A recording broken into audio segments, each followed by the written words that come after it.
looking out at people who are about to potentially make his life and the Mueller investigation much more difficult for him. To defend American jobs and demand fair trade for American workers.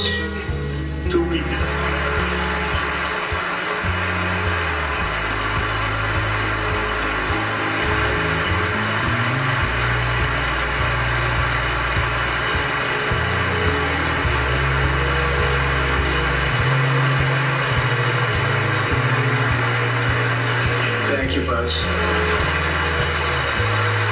Greatness or gridlock, results or resistance, vision or vengeance, incredible progress.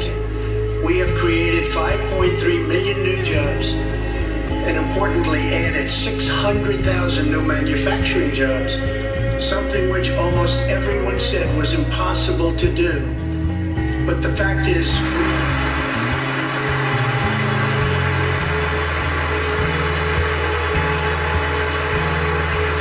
the U.S. economy is growing almost twice as fast today.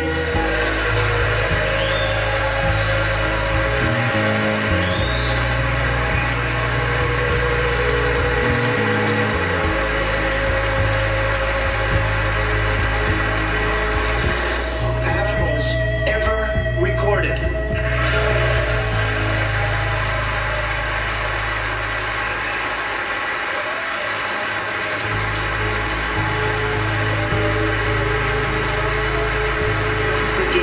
Of oil and natural gas anywhere in the world.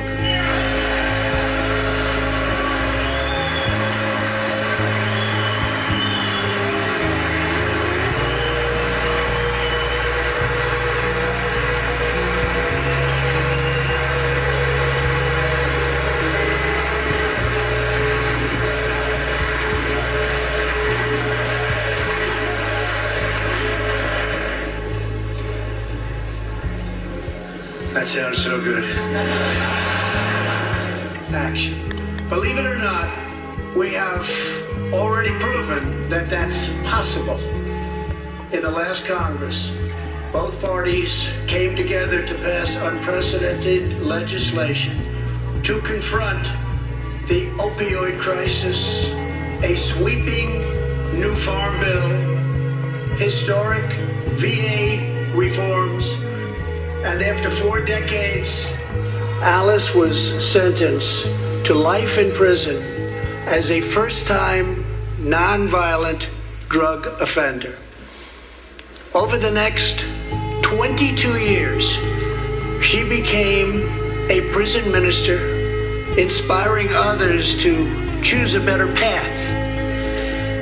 She had a big impact on that prison population and far beyond. Alice's story underscores the disparities and unfairness that can exist in criminal sentencing and the need to remedy this total injustice. She served almost that 22 years and had expected to be in prison for the remainder of her life. In June, I commuted Alice's sentence. When I saw Alice's beautiful family greet her at the prison gates, hugging and kissing and crying and laughing, I knew I did something right.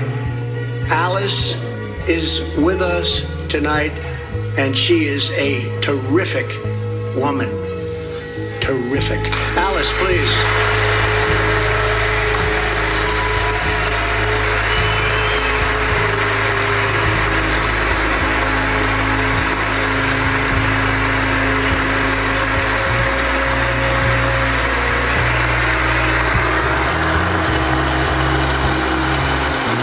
That believes in redemption. We are also joined tonight by Matthew Charles from Tennessee. In 1996, at the age of 30, Matthew was sentenced to 35 years for selling drugs and related offenses. Over the next 2 decades, He completed more than 30 Bible studies, became a law clerk, and mentored many of his fellow inmates. Now Matthew is the very first person to be released from prison under the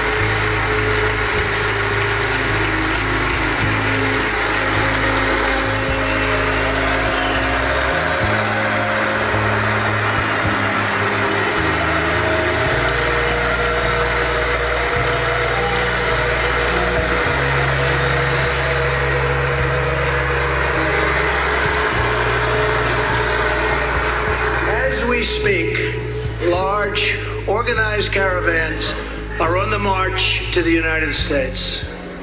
We have just heard that Mexican cities, in order to remove the illegal immigrants from their communities, are getting trucks and buses to bring them up to our country in areas where there is little border protection.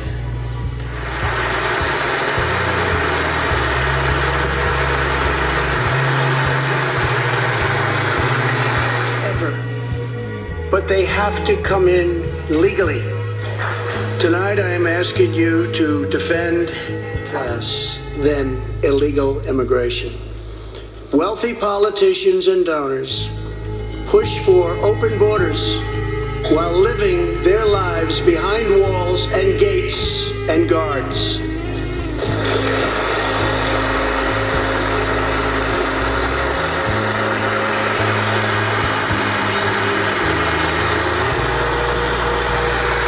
Hospitals that are so crowded you can't get in, increased crime, and tens of thousands of innocent Americans are killed by lethal drugs that cross our border and flood into our cities, including meth, heroin, cocaine, and fentanyl. We are removing these gang members by the thousands. But until we secure our border, they're going to our Gerald and Sharon's granddaughter, Heather, and great-granddaughter, Madison. To Deborah, Heather, Madison, please stand. Few can understand your pain. Thank you, and thank you for being here. Thank you very much. Those charged or convicted of nearly 100,000 assaults, 30,000 sex crimes, and 4,000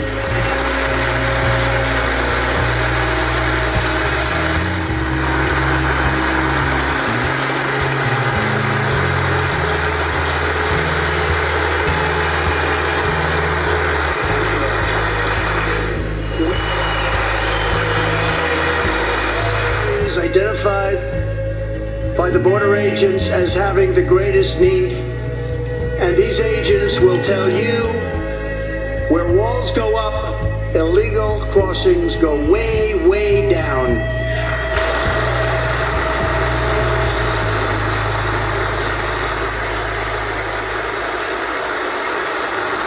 Security wall was put in place. This powerful barrier almost completely ended illegal crossings. The border city of El Paso, Texas, used to have extremely high rates of violent crime, one of the highest in the entire country, and considered one of our nation's most dangerous cities. Now, immediately upon its building, with a powerful barrier in place, El Paso is one of the safest cities in our country. Simply put, walls work and walls save lives.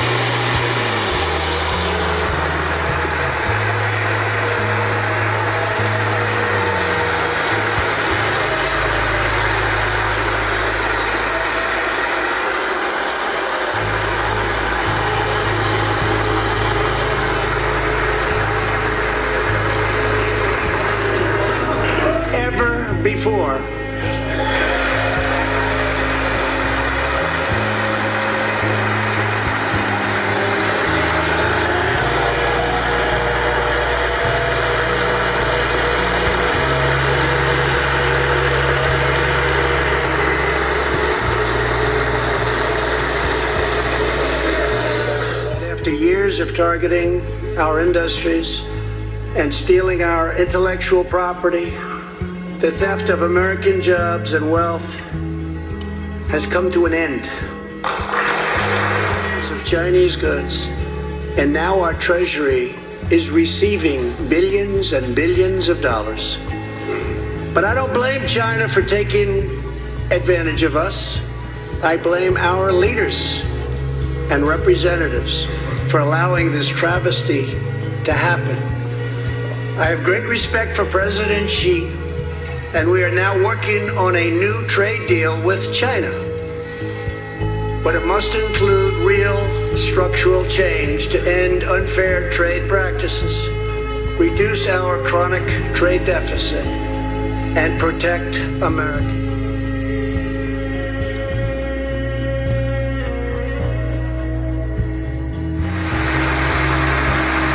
So require drug companies, insurance companies, and hospitals to disclose real prices to foster companies. Together we will defeat Americans can get behind the fight against childhood cancer.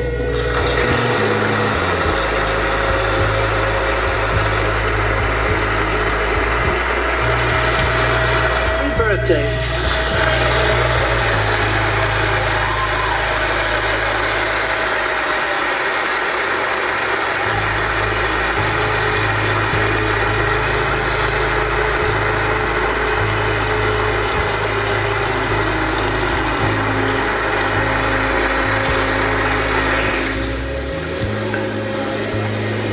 Hi, Grace.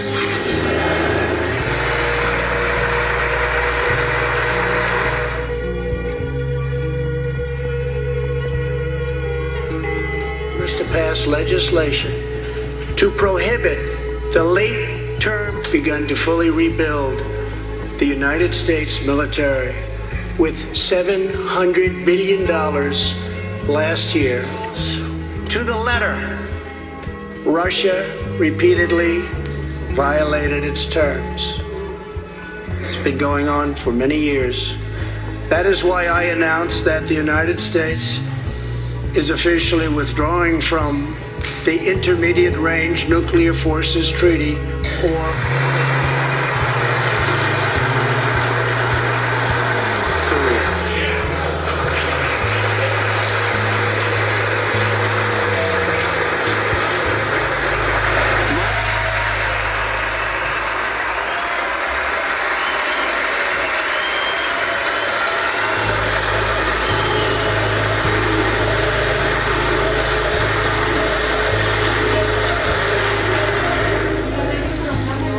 surgery, and he's going in for many more.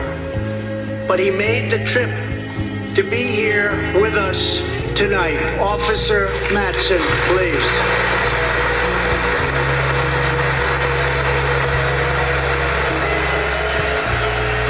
Helped rescue Joshua from that hell on earth. Almost 75 years later, Herman and Joshua are both together in the gallery tonight, seated side by side, here in the home of American freedom.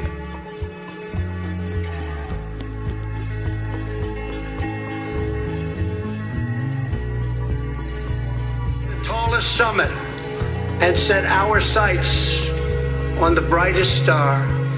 This is the time to rekindle the bonds of love and loyalty and memory that link us together as citizens, as neighbors, as patriots. This is our future. Our nation, under God, must be the hope and the promise and the light and the glory among all. From immigration to AIDS and cancer research, and then patriotic themes as we wound down the last couple of days. Yeah, like all. I think ultimately what we see is that the vast majority of Americans believe that you should be able to feed your family, associate because our paused and expanded Medicare for All, which has a 70% approval rating in the American public. It's because we believe in at least a $15 minimum wage. It's because we believe in the labor movement. We believe in the unionization.